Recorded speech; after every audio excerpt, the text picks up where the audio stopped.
It didn't start with bullets. It started with a silence that carried the burden of 160,000 women. On August 1st, 2025, Washington signed a 50% tariff on shea butter from Burkina Faso. No warning, no negotiation, just an order. In one blow, the hands that had been stirring Africa's gold for decades were told they were too poor, too brown, too bold to matter. But this wasn't just trade. This was economic warfare dressed up in the language of policy. In the villages of Bulsa, mothers sat silently over their gourds, unsure whether tomorrow would bring food or hunger. In Ouagadougou, trucks stood idle under the scorching sun, their cargo condemned without trial. And somewhere, behind the walls of power, a soldier-turned-statesman refused to kneel. Captain Ibrahim Traoré called it a punishment for dignity, and in his refusal, a nation rose. So we ask you, can an embargo spark an entire continent's economic rebellion?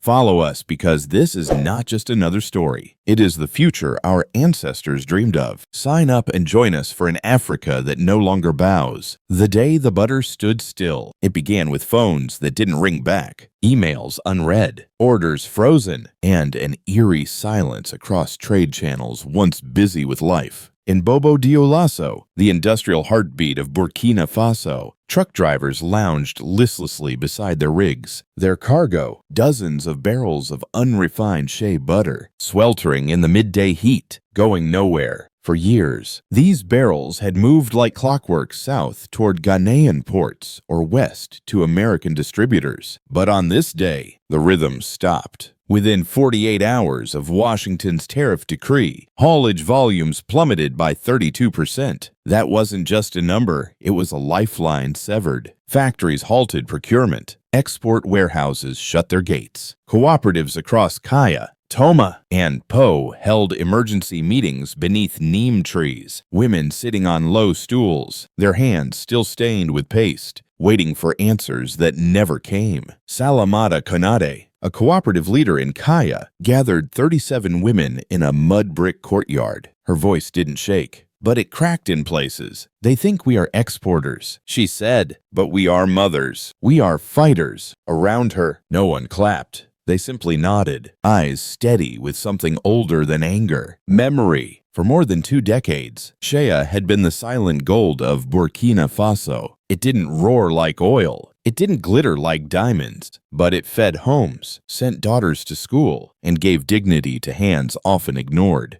Now, with a single signature from a distant capital, that gold was declared unworthy. The insult was strategic, calculated, and familiar. Washington's justification came wrapped in bureaucracy, national interest, realignment, economic review. But no one in Ouagadougou believed the words, because behind those phrases was a pattern, one seen before, one where the price of sovereignty was punishment. And this time, the target was butter. At the Ministry of Trade, procurement officers stared at blank screens. Export managers dialed American partners in vain. Buyers in Missouri, Florida, and Texas stopped answering. Some rerouted to Ghana and Benin. Others disappeared altogether. The message was clear. Burkina Faso had crossed a line. In the quiet town of Bulsa, Amanatada, a 53-year-old cooperative worker, sat cross-legged on red earth. She'd been churning paste since before Traoré wore his first uniform.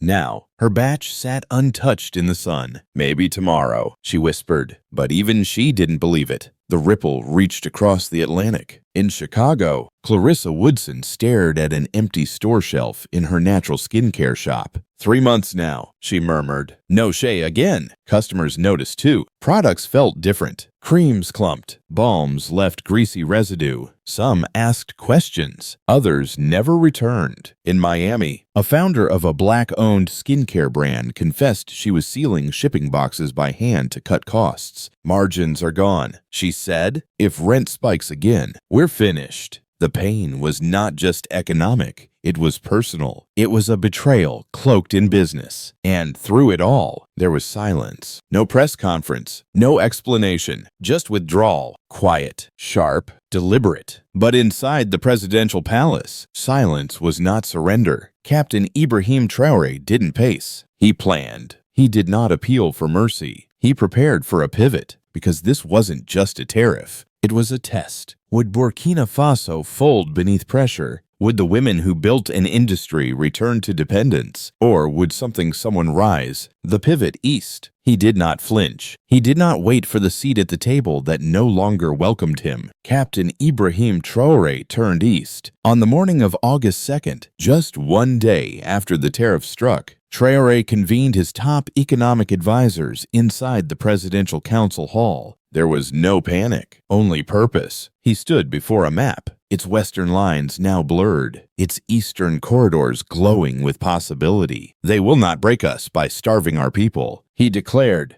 That sentence, steady and exact, became a spark. The message reached markets before diplomats. In Nairobi, Traoré's defiance led the headlines. In Dubai, traders watched nervously as the London Shea Futures Index spiked 11%. In Mumbai, market analysts debated whether Burkina Faso's pivot could set off a broader supply chain rupture. But for Traoré, the move was never about reaction, it was redirection. Within 24 hours, his office made direct contact with Beijing. No middlemen, no handouts. A proposal, long-term trade, zero quotas, full respect. And on August 4th, at exactly 10:17 a.m., the counterpunch landed. China's Ministry of Commerce issued import licenses for 128 Burkinabe companies. The terms were clear 5-year access, no tariffs, direct rail connectivity via the Belt and Road Corridor, and priority processing rights. Not aid, not loans. Trade. Strategic, sovereign, and swift. In Ouagadougou's Ministry of Industry, Minister Sor Zerbo held up the signed agreement. This is not charity, he said. This is trajectory. The eastward shift wasn't abstract. It moved on tires and tracks. It hummed in cargo yards and cracked into policy rooms. New logistics hubs were planned in Koudougou and Banfora. The Dori-Tema corridor, once riddled with potholes, was repaved by the week's end. By mid-August, the first Shea shipments left for Guangzhou. In the hills of Kenedougou, women stood outside their cooperatives in bright headscarves, watching the trucks pull in not westward, but eastbound. It means we work tomorrow, said Ayo, adjusting her scarf. And next week, and maybe next year. The pivot wasn't just about finding new buyers. It was about changing the rules. For decades, Africa exported raw goods for cents and bought back luxury jars for dollars. Shea butter was pressed by African hands, but packaged in European luxury. That model ended with the pivot. The new contracts included processing clauses, no more exporting crude butter, no more invisible labor. The deal mandated value addition within Burkina Faso, solar dryers, training facilities, packaging labs, all to be built on Burkinabe soil. For every dollar exported, a portion would now stay home. And then came the symbol that captured the world's attention, the stamp. Every barrel of refined shea butter would now carry a national emblem. Not a barcode, not a batch number, but the phrase, Women's Gold Burkina Faso, in Chengdu, China. Inside the stainless labs of Sinoir Biotech, technicians calibrated equipment to handle this specific butter type.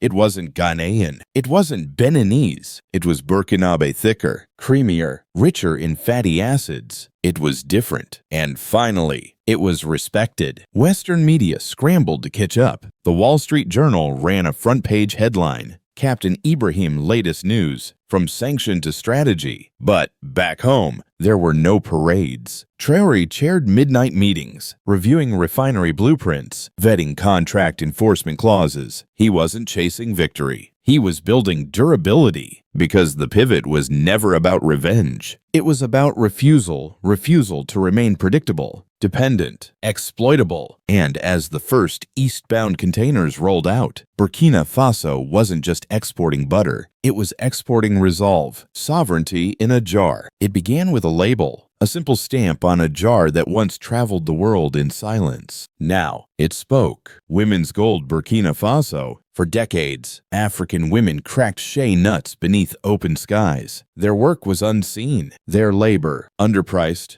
The butter they produced crossed oceans, refined in foreign factories, relabeled in luxury labs, and sold back for prices they never dreamed of. That cycle broke, not with protests, but with policy. Inside a newly built cooperative near Tenkodogo, Fatimata adjusted her scarf and scanned a shipping manifest in Mandarin. 2 months earlier, she didn't know where her butter went. Today, she tracked its journey to Shenzhen, invoice and all. She spoke its weight, its quality, its price. She knew its value because, for the first time, the world knew hers. Burkina Faso's pivot east did not stop at trade. It reached deep into systems long ignored. New cooperative programs launched nationwide teaching export scheduling, inventory forecasting, digital invoicing. Women who once stirred paste barefoot now keyed in batch numbers. Every processed ton generated not just revenue, but royalties guaranteed by contract. Audited by the Ministry of Trade. This was not just business. This was justice signed, stamped, and shipped. Inside the newly operational Yerba refinery, manager Idrissa Bakuno watched as crates marked for Guangdong moved down stainless conveyor belts, each barrel sealed with dignity. 2 weeks earlier, the plant was set to close. Now, 10 new workers, most of them single mothers, were being trained in quality assurance and temperature control. The transformation wasn't gradual. It was strategic. Captain Traoré had done more than survive a tariff. He'd flipped a system. Where once Burkina Faso exported the raw and imported the refined, now it did both. Locally, authentically, powerfully. Solar dryers arrived from China not as donations, but as contractual requirements. Cold storage hubs popped up in Kudugu and Banfora for the first time.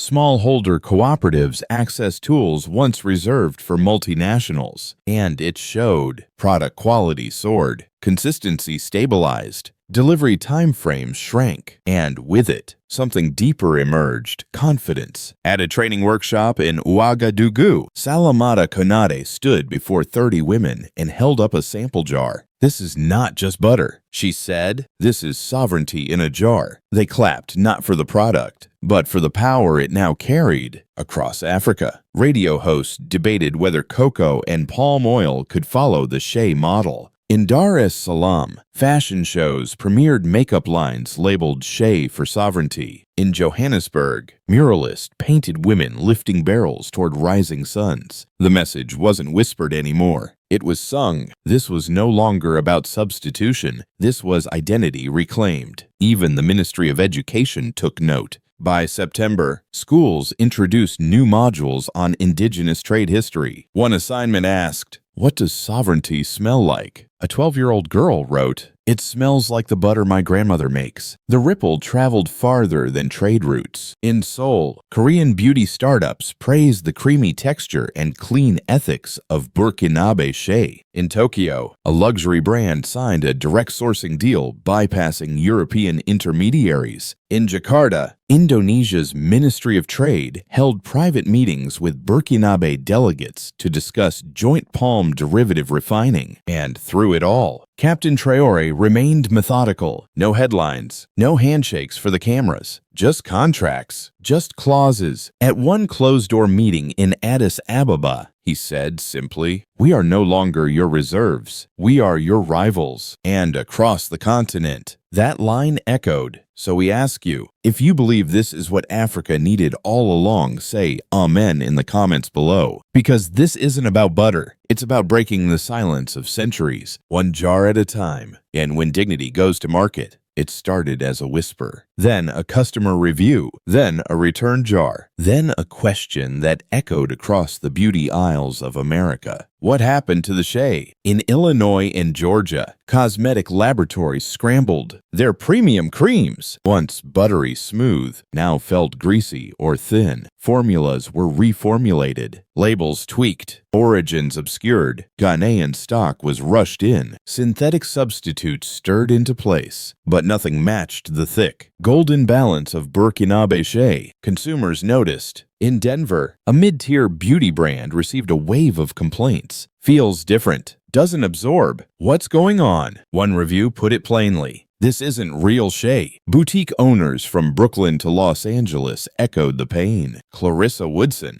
who once sourced directly from Ouagadougou, now faced month-long shortages, 3 months and no restock. She said, "My customers know the difference. They feel it." The loss wasn't just sensory, it was spiritual. For African American consumers, shea butter wasn't just a moisturizer, it was heritage. It was a connection to grandmother's hands, to Sunday braids, to healing balms passed across generations. Now, it felt missing, and more importantly, manipulated. Larger companies, Estée Lauder, L'Oreal absorbed the disruption with scale. They suspended certain lines, quietly reformulated others, but smaller, Black-owned brands bore the brunt. One skincare founder in Miami said she had to lay off 2 employees and began taping shipping boxes by hand to save pennies. Margins are gone. She said, "If rent jumps again, we're finished." And still, Washington said nothing. No press conference, no clarification, just a void. But the impact was not lost. Beauty bloggers exposed the substitutions. Ethical sourcing advocates decried the greenwashing. Hashtags trended. "Not real shea. Where is the gold?" And through it all, one phrase emerged across beauty circles, losing the soul of the brand. For years, companies had leaned on ethically sourced labels, plastered African landscapes on packaging, and told stories of empowerment. Now, those same companies had quietly abandoned the very women who gave their brands authenticity, and customers noticed. Meanwhile, across the ocean, Burkina Faso didn't flinch. It governed. At the Ministry of Trade, export regulations tightened. All outbound shea had to be value-added. No raw exports, no more invisibility, even as Paris bid to reopen old supply routes. Ouagadougou negotiated not as the needy, but as the necessary. In Addis Ababa, regional trade delegates whispered, "We used to ask, now we negotiate." In Seoul and Lagos, new contracts signed with Burkina Faso explicitly named women cooperatives as co-beneficiaries. In Tokyo, retailers proudly displayed from Burkina Faso on high-end products, reclaiming what Western shelves had tried to hide. Even Wall Street took note. Analysts warned investors, Burkina Faso. Latest news impacts global shea stability, but the message wasn't just economic. It was ethical. In a global market obsessed with transparency, customers no longer bought the story. They demanded the source. And if that source wasn't dignified, wasn't traceable, wasn't proudly stamped with women's gold, it wasn't welcome. So when dignity went to market, the results were clear. Burkina Faso stood taller, and the world learned you cannot reformulate integrity. The doctrine of trade justice. It no longer sounded like rebellion. It sounded like a doctrine. In lecture halls across Accra and Abidjan, students debated case studies on value chain control. Professors no longer quoted Western economists. They cited the Shea Doctrine. What began as a desperate pivot was now a blueprint taught in universities, broadcast on radio, and scrawled in murals. From women's gold to from soil to sovereignty, the slogans changed. But the message was singular. Africa was no longer begging for access. It was writing the terms. In Dar es Salaam, a fashion line launched using exclusively Burkinabe shea. The models walked not to music, but to audio of Captain Traoré's trade speeches. In Dakar, schoolchildren learned about trade routes drawn by African hands. And in Johannesburg, murals depicted women cracking nuts into gold no longer bent in labor, but standing tall. Burkina Faso's transformation wasn't just economic, it was cultural, it was generational. The Ministry of Education introduced a national curriculum on indigenous trade history. One assignment asked, "What does sovereignty smell like?" A 12-year-old girl wrote, "Like the butter my grandmother makes." In Paris, trade envoys requested meetings not to dictate, but to learn. In New York, African diplomats spoke less in apology and more in authority. And in Tokyo, Korean beauty conglomerates adopted the From Africa with Authority sourcing seal developed in Ouagadougou. Even the African Union took notice. At its August 2025 summit, leaders quoted Traoré's now iconic line, "When we control the first mile and the last word, we control the story." For decades, the West insisted Africa lacked infrastructure, management, stability. Captain Ibrahim Traoré dismantled that myth not with slogans, but systems. Under his administration, export laws shifted. All shea had to be value-added before leaving the country. Cooperatives were guaranteed royalties from every unit exported. Foreign arbitration in trade disputes was banned. Burkina Faso would not outsource its justice. All contracts had to include technology transfer and reinvestment clauses. The result: 3 new refining hubs opened across Laos,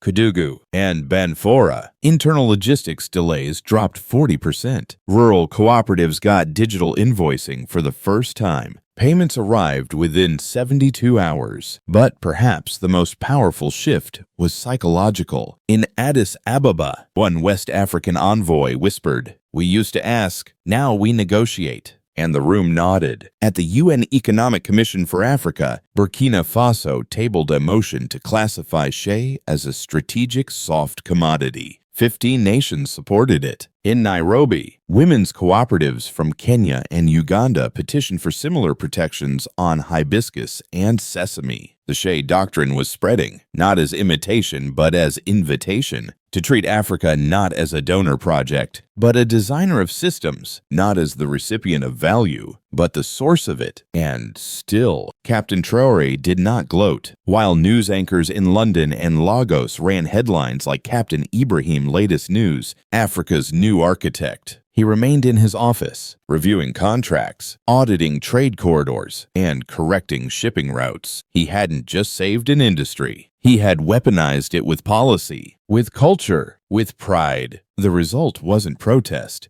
It was permanence. And in that permanence, Africa found something deeper than revenge. It found rhythm. It began with a tariff. It ended with a tremor. And in that tremor, the old world cracked just enough for something new to grow. What Captain Ibrahim Traoré did in weeks, most leaders don't attempt in decades. He did not beg. He did not fold. He built. He didn't just reroute trade. He redrew the axis. He didn't just defend a product. He dignified a people. In boardrooms from Nairobi to New York, executives now whisper a word they once dismissed: Burkina Faso. But this time, they say it with caution, with respect, with strategy. At the Yerba refinery, barrels now bear a stamp not just of quality, but of story. Women's gold. 3 words, 1 doctrine. This wasn't about butter. It was about power. Who owns the first mile? Who names the last word? And now, the world asks, will cocoa be next? Will cotton follow? Can a continent long dismissed become the engine of its own future? In Paris, in Beijing, in Washington, ministers paused mid-sentence because Africa didn't scream. It aligned, and in doing so, it became the supply chain's soul, not just its servant. So, if this story moved something in your chest, don't scroll past. Like, share, speak, subscribe, because they hid our history long enough. Let's speak our future out loud. Thank you for being here. We'll see you in the next story, the kind they still don't want you to hear. Captain Ibrahim Latest News, Burkina Faso Latest News, Africa Rise.